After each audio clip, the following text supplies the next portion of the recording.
അയലൂർ ഗ്രാമപഞ്ചായത്ത് പുതിയ സാമ്പത്തിക വർഷത്തെ വികസന സെമിനാർ നടത്തി. 2026-27 വർഷത്തെ വികസന സെമിനാർ ഗ്രാമപഞ്ചായത്ത് ഹാളിൽ ജില്ലാ പഞ്ചായത്ത് അംഗം KG എൽദോ ഉദ്ഘാടനം ചെയ്തു. ജില്ലാ പഞ്ചായത്ത് 10 ലക്ഷത്തിന്റെ താഴെയുള്ള ഒരു പദ്ധതി നടപ്പിലാക്കാനും കഴിയില്ല.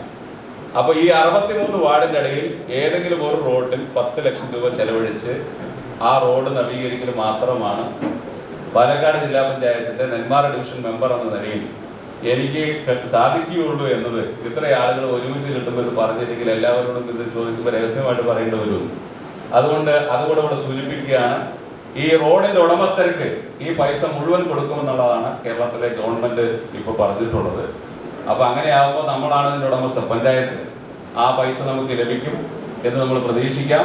റോഡ് മെയിൻ്റനൻസ് ഒക്കെ അത്തരം രൂപത്തിൽ നടത്താൻ കഴിയുമെന്ന് പ്രതീക്ഷിക്കുന്നു. പക്ഷെ അത് ശരിയല്ല എന്നുള്ള അഭിപ്രായം നമുക്കൊക്കെ ഉണ്ട്. പഞ്ചായത്ത് ഭരണസമിതി, ജില്ലാ പഞ്ചായത്ത് ഭരണസമിതി അതിനനുസരിച്ചൊരു കത്തൊക്കെ സർക്കാരിലേക്കൊക്കെ കൊടുത്തിട്ടുണ്ട്. അത് അഡീഷണലായിട്ട് അനുവദിച്ച് തരണം എന്നുള്ള ആഗ്രഹം പറഞ്ഞുകൊണ്ടുള്ള കത്തൊക്കെ അനുവദിച്ച് കൊടുത്തിട്ടുണ്ട്.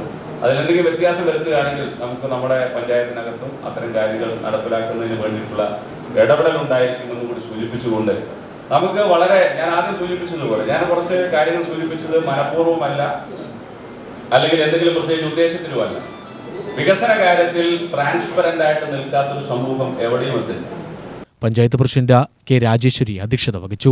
Block panchayat vice president Narayanan മുഖ്യാതിഥിയായി. പഞ്ചായത്ത് വൈസ് പ്രസിഡന്റ് അബ്ദുൽ ജലീൽ, ആസൂത്രണ സമിതി ഉപാധ്യക്ഷൻ KV ഗോപാലകൃഷ്ണൻ, വികസനകാര്യ standing committee chairperson R. Kanakalatha, ക്ഷേമകാര്യ committee chairman Shajahan, block panchayat അംഗം വിഘ്നേഷ് തുടങ്ങിയവർ സംസാരിച്ചു.